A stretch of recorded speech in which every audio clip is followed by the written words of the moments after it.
Bonjour bandeko nyonso balandi biso partout dans le monde entier, ba papa na biso Jean-Michel Lokio, ba maman nanga Nounou, moi c'est papa Laurent, ba Petroni Ngandou, vraiment partout dans le monde entier place vos alliés.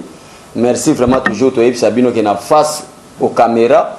Tala lelo tozana sangwa Congo pour na pesa bino l'information du jour.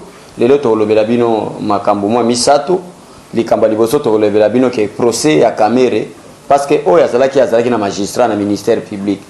Ministère public a moni ki azana ba greffe et belé moye ba pestika ili bande zate po mbongo oya yibi en tout cas ba rotonga une partie ya ville Kinshasa kotika e akoki mapena zela ba frontière ezalaki étape ya ministère public na parquet mais lelo après 2 nuits ya caméra lelo nde tozo kendela obengo ba benga bongo jugement face ya ba juge ministère public akiko pesa makambo ya ba juge bazo salango siko pona ko éviter trouble bazo salango na parquet ya mateteli sosote bazo kende kosalango en direct ya prison ya makala parce que bata INC boyebi malamu que ce sont des indisciplinés bazana bango pe belete mais bazaka moi bakuluna o bazwa ki wana nde bakosala moi ba trouble nde dossier ya caméra bazo kende kosambisa en direct ya prison makala donc procès o babenga vraiment procès devant les juges et bandi lelo parce que o bazuye na ministère public ezali procès te ezali arrestation ya ministère public ezana niveau ya parquet.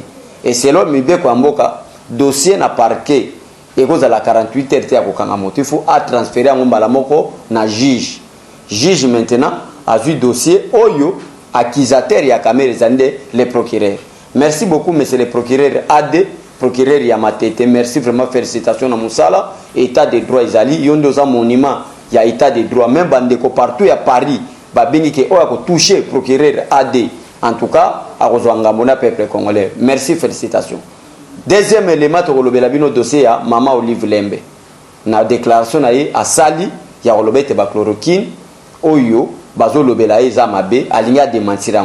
Ok, pour démentir, on avec beaucoup d'erreurs d'abord, et ça solo, parce que ce que adresse Oyo, Olive Lembe, même là qui va qui siwana, et ça différent, adresse Oyo, Bakomaka, na flacon ya chloroquine, place Basalaka.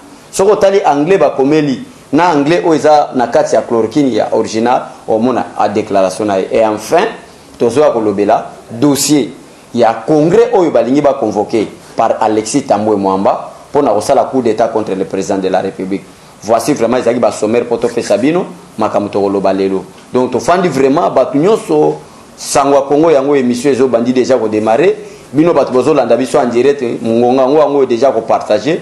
Boye ba vraie information sans formol sans le quota na zela chaîne na bino sango ya Congo to kate to bandi balamoko na makambo ya caméra ba déclaration bimi plusieurs tantôt ba déclaration ya ba député à INC mais bazala soki 12 kaka 8 seulement ba signer mususu ba boy na bango signer félicitations na nombre wana ba ministre ya INC ba lakaki peuple congolais. Les jours on va arrêter Vital Kamerhe azala muyibi te pour na bata INC sengeli caméra à bakanga été azonganda mais du fait bakangiye bazako préparer basa la déclaration que ba démissionner ti lelo 48 ekoki ba démissionner état de droit ça passe. Alors dossier à Kamerhe, qu'est-ce qui se passe? Félix Tshisekedi aza ni de près ni de loin na makambo etali Vital Kamerhe ni encore l'IDPS tozali ni de près ni de loin. Je crois vous avez suivi la déclaration du secrétaire général Augustin Kabouya pour na kolobayete état de droit nde yango ebandi. Donc nous n'avons pas de problème avec des communicateurs de l'IDPS, des cadres ou des communicateurs de l'INC, des cadres de l'INC, moi encore lui-même Vital Kamerhe. Nako seksabino mo muketa ngo dossier za na parquet.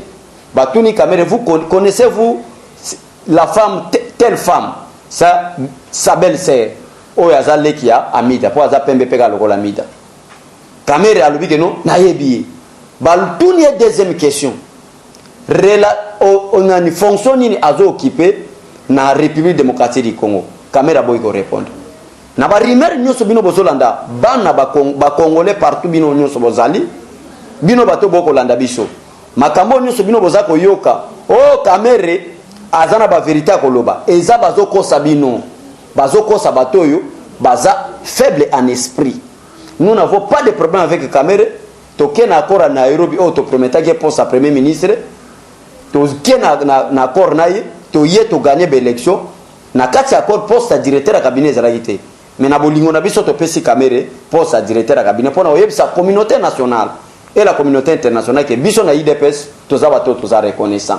Maintenant dossier à Kamere keti na parquet bakangi Kamere mais dossier na maboko ya procureur et comme ça la déjourté le corps azana ba preuve non so tangible que mais c'est Kamere c'est un voleur baké naie na niveau ya nini ya makala. Maintenant c'est aujourd'hui, c'est quel jour? C'est vendredi aujourd'hui, je crois dans quelques heures déjà en direct il y a Sangwa Congo quand on a eu boye procès il y a Vital Kamere bandi pour ba condamner c'est le barimètre oyoka que condamnation cause à la témoin à 20 ans. Donc nous sommes est très dangereux avec l'état de droit makambo eza ko yinda na ndenga ko sakana te peuple congolais na profiter l'occasion à remercier batu nyonso ba consoler nga ba lui ko lelate pasi na motema na lito to bondi pendant 38 ans mais batu mususu bazo kende na cabinet pona ko yibaka ko bebisaka la raison pour laquelle bon monde que Kamere azali na niveau à parquet na ba lesondi nyonso ozo lobama oh Kamere a de vérité. Kamere n'a pas de vérité à expliquer au peuple congolais ou au juge. C'est seul lui qui est responsable devant cette juridiction pour la vol na sale.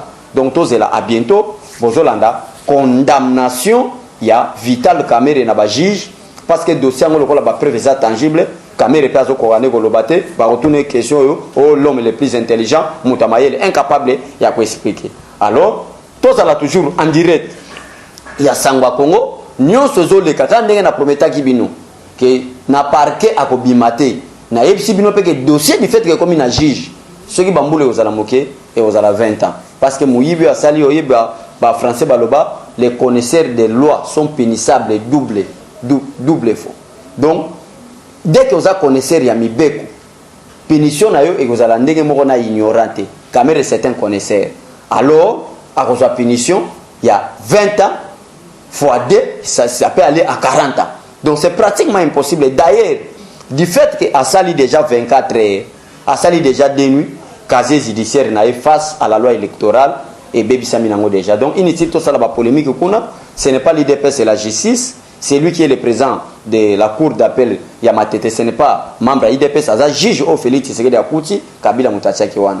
Ou azape procureur AD Yamatete, son excellence yoza sous procureur comme son excellence le procureur AD Yamatete. Mo na bengo kalate merci beaucoup vraiment na musala na ko défendre musala ozo sala mo procureur AD si o comment même procureur près de la cour constitutionnelle na musala sali parce au prouver la maturité na niveau de justice ndena yango na Kamere dossier e bandi lelo peuple congolais bozolanda biso bomoni lelo boloba ki abesholi lobela biso muske muketo comprenaka tala lelo na kena bino lezo na bato nyonso bazoloba ke non Kamere azana ba vérité à koloba selon la constitution congolaise d'abord le président de la République n'est pas responsable à une juridiction pénale.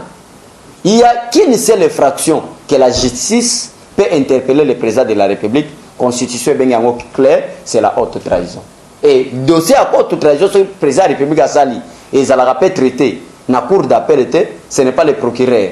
Il y a près de la cour d'appel, il y a ma tête à mais s'il y a réellement une infraction de la haute trahison de la part du président, les juges naturels du président de la République ou l'institution naturelle du président de la République, c'est la Cour constitutionnelle.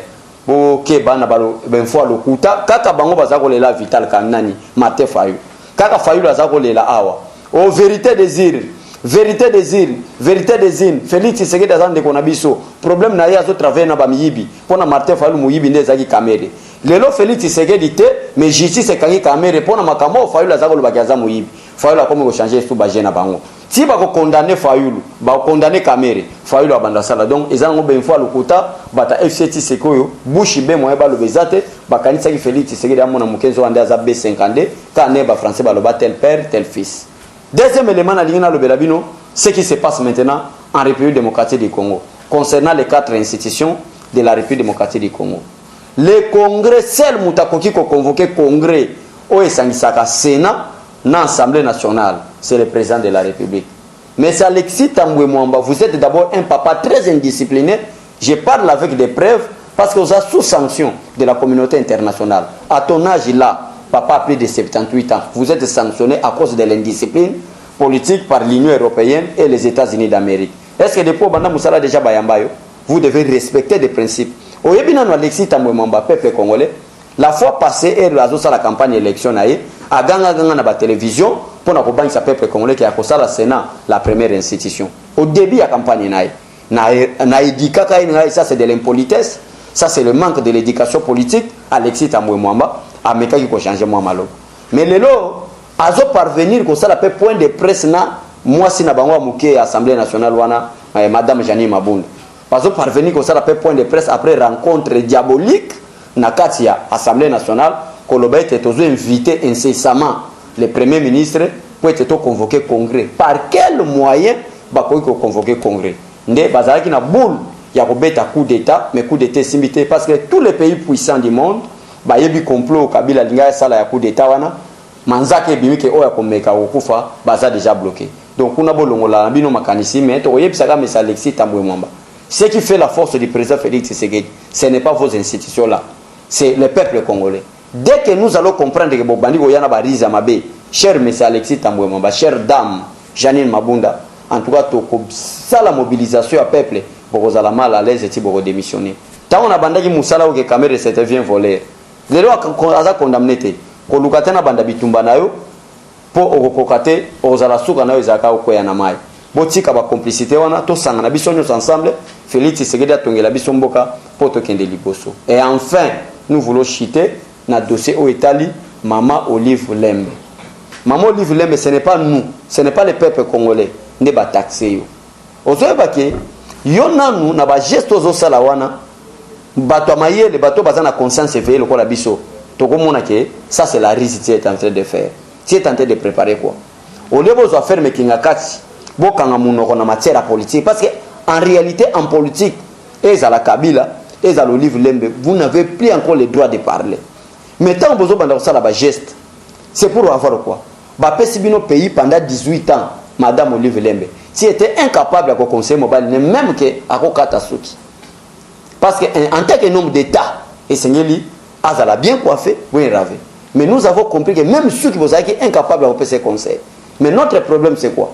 Notre problème est que makambo oyo ya koloba ba chloroquine na mabe ya kotisi yo linyo wangana keza lokuta mais pourquoi na INRB kuna bandima ki bakisi na ote parce que peut-être oyebi signification INRB c'est Institut national de recherche biomédicale place bazo sala ba recherche pour lutter contre pandémie oyo mondiale okenda ko déposer ngote madame Olive Lembe na niveau ya INRB mais pourquoi bakisi na yo bayamba ngote pourquoi ba distribuer ngote parce que zalaki ya mabe même ceux qui tozui kala be scientillon ya kisi na yo wana tozui chloroquine original totalisi na chloroquine oya pirate ya yo omona ke kokani na note et par quel moyen oyo yo okotisela ki yango parce que le chef de l'état avait décrété l'état d'urgence ba vieux oiza ba paye ba mboka oiza condamné ba France banini et ko ya wate par quel moyen ba chloroquine kotaki donc madame tika ko sala ba démentir ya lokuta ndima erreur na yo que c'est vous qui est toi et ton mari vous allez de terre il y a destruction en mboka na biso la République démocratique du Congo. Voilà peuple congolais vous allez toujours en éveil ya makambo zo le kana mboka parce que babiloko zo betsa bino motema coup d'état en Afrique au sale matin précisément en République démocratique du Congo. Ce qui botani même préambule il y a constitution de la République démocratique du Congo. Balobi que depuis 1960 le Congo a été confronté à des crises récurrentes donc des crises à chaque instant. Mais comment faire pour être long dans la crise parce que bazalaki ko contester par institution na ba animateur ya ba institution. Alors comment faire to kendaki na dialogue et bote la biso constitution. Na kata constitution na baloba ke pouvoir et pe samaka na zela élection à coup d'état. C'est pourquoi je mets en garde Alexis Tambwe Mwamba, je mets en garde madame Janine Mabunda et leur premier ministre Elun Kamba. Donc vous devez respecter les principes, sinon le procureur AD est là. Il peut interpeller tout le monde à chaque instant parce que c'est lui le ministère public. Le ministère public n'a pas de frontières. Il est là, ça c'est l'état des droits. Vous violez une partie de la Constitution, on vous arrête, on vous interpelle, on vous invite. Après l'invitation du procureur AD, Moutazong a sauté. Donc, Bambote Nabino Nyoso Bandeko, Bolanda Biso, Bozala calme, Bozala posé. Lelo Oyonde dossier ya Cameroun et Bandi, Tozo Kindi. Donc, Nebomoni Boy, Tolati Kosim Tepo Tozo Kindi côté Ana, Total Ananazo Tia Trouble, Total Ananazo Memalo Yenge, na dossier na procès à caméra o ebandi lelo pour soki bino boye biso petoyi biso problème na biso toza contre batote application ya mibeko ya mboka. À la prochaine, botika la malam baiba. Eshima, votre magazine qui bat au rythme de l'actualité. Retrouvez la nouvelle édition. En ce mois de mars consacré mois de la femme en RDC, Eshima Magazine vous fait découvrir un ovni politique. Fifi Masuka, vice-gouverneur de la province du Lualaba, symbole de réussite dans un univers masculin. Mama Africa, lève-toi, le mot d'ordre d'une femme de foi. Découverte. Sélé Alagouli, le gardien du trésor, mobilisation des recettes, rigueur naturelle, les nouvelles argentiers congolais rassurent. Focus, ministère du budget, Jean Baudouin Maillot imprime sa marque dans l'exécution de la loi des finances. Patience Saïba Tamboué, Logefrem contribue à la matérialisation de l'émergence de la RDC. Dossier Eshima, nomination des hauts magistrats, lueur d'espoir. Nation, interview de Christian Matata. Augustin Kibassa annonce un projet intégrateur pour booster les secteurs du numérique en RDC. Bourse d'études, amélioration des conditions et complicité avec les étudiants, Thomas Luaka Losenjola convainc. Michel Moulumba Tumpaka, les modèles de réussite et de loyauté pour la jeunesse. Culture, Mwanankazi, un statut familial particulier. Retrouvez l'intégralité du magazine Eshima dans les kiosques. Eshima Magazine, un nouveau standard d'information.